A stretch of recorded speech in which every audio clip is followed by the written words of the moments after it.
How to fix Microsoft Store not working on Windows 11 on PC and laptop. Okay guys, in this video I'm going to show you 3 solutions. The second solution works on most devices. First, type stressit.exe in the search bar. Then open this app. This often fixes Microsoft Store issues on Windows 11. It resets the store cache without deleting your apps or data, which usually fixes glitches, failed updates, or loading problems. Now you can check if you can install apps without any problem and see if Microsoft Store is working. If this solution doesn't work on your device, don't worry, there are still 2 more solutions. For the second solution, type PowerShell in the search bar. Then open Windows PowerShell as administrator.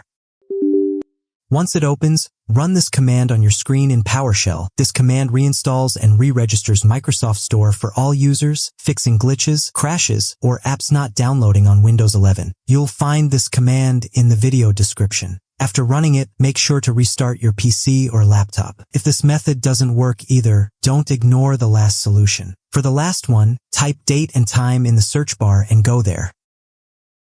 Make sure Set Time Automatically and Set Time Zone Automatically are turned on. Wrong date and time can break Microsoft Store on Windows 11 because it stops a secure connection to Microsoft servers, which can cause app download or update errors. So tell me in the comments which method worked on your device. Got any problems? Share them in the comments. Thanks for watching.